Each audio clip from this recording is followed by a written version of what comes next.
The Quick Punch Record feature in Pro Tools allows for you to punch in and out on a track with a lot of flexibility.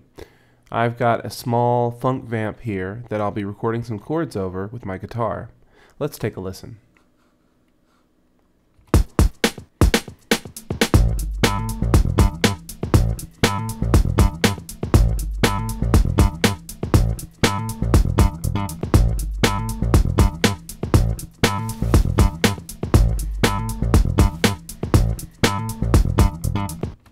Okay, so it's essentially a 4-bar vamp that repeats once with a pickup bar.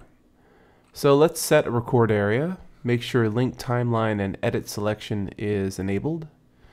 Choose the selector tool and we'll select from the pickup bar through to bar 8. I've got my guitar track record enabled and my guitar is on. That is, it's piping through the track, and I've got the monitoring set so that I can hear it all the time, even when Pro Tools is playing. And we'll switch that back to auto input when we're punching in and out. So I'm going to play some chords in the pickup bar, and then a really just basic vamp for the vamp proper. I've got a 1-bar count off, just so I can give myself a little time to go from mouse to guitar, but I don't actually have a click. I'll use the drum track for that.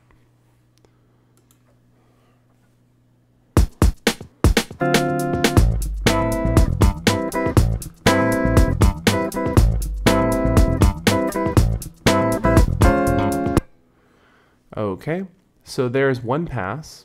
I'm not too satisfied with the way that the pickup bar went, so we'll punch in and out with just the pickup bar.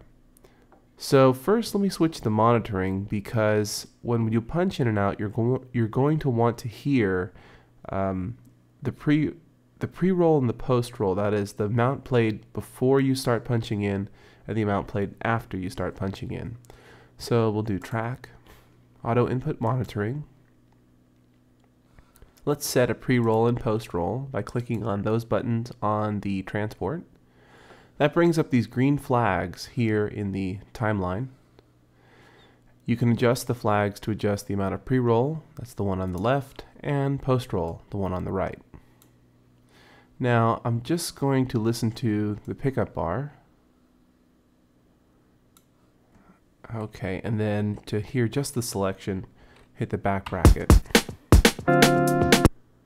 Okay, so now I'll punch in by going to Options, Quick Punch, or control click the record button until a small letter P appears over the record button. Okay, so let's try and punch in and get a better take here. Now, record and play.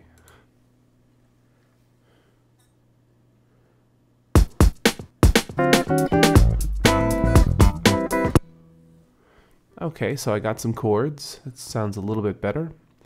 Let's take the selection off so we can hear both takes together and hit play.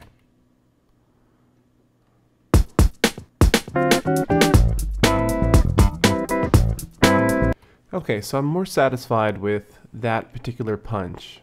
Now the reason we chose Quick Punch instead of just standard record and play is that Quick Punch actually records the amounts in the pre-roll and post-roll sections, even though it doesn't display it. So we only see here where we punched in. But if we choose the trimmer tool, we can actually trim out past the punch area all the way to where we had post-roll. So you watch, I had a full bar of post-roll, and I can punch into that, or I can trim rather into that area, because Quick Punch just records the entire pre-punch and post-roll areas. So it's really good because you never know if your performer is going to give a really great lead in to the punch or lead out, and just in case they do, Quick Punch is there to get that. So we can take a listen. Let's clear the selected area so we can hear past, and let's turn off pre-roll and post-roll.